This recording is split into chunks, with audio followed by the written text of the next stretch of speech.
Trekking প্রায় complete. আর 100 থেকে 150 metre গেলেই আমরা হোমস্টেতে পৌঁছে যাব। এখন এই ঝাউবনের মাঝখান দিয়ে যাচ্ছি আমরা, ওরা অনেক সামনে।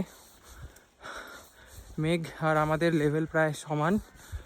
এই সামনে থেকে যে হালকা হালকা মতো কুয়াশা যেটাকে লাগছে ওটা অ্যাকচুয়ালি মেঘ। প্রায় ধোত্রে এসেই গেছি। অ্যান্ড ঠান্ডা একই রকমেরই আছে,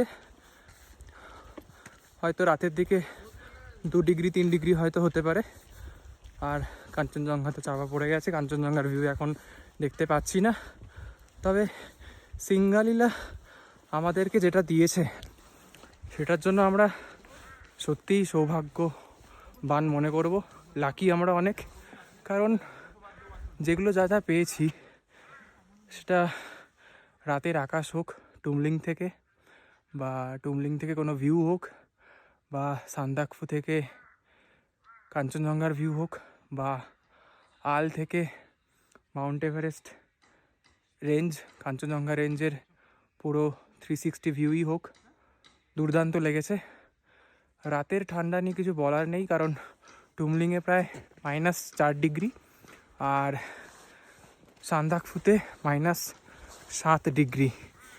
রাতের দিকে সান্দাকফুতে তো মানে প্রচুর হাওয়া দিচ্ছিল, মানে হোটেল রুমের বাইরে যাওয়াই যাবে না এরকম কন্ডিশন।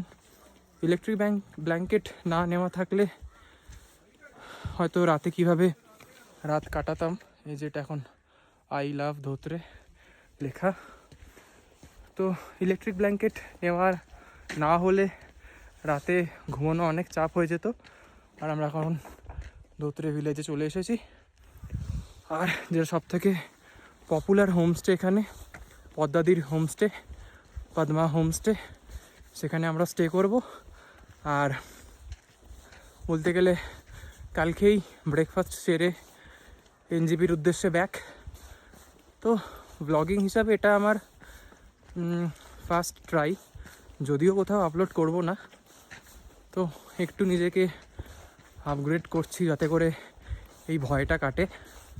তো ইউজুয়ালি ঠিকঠাকই লাগছে,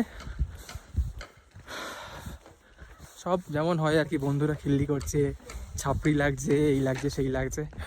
তবে এই ক্যামেরার সামনে বলার মধ্যে একটা সত্যি অন্যরকমের ফিলিং আছে, তবে মানতে হবে। So tata.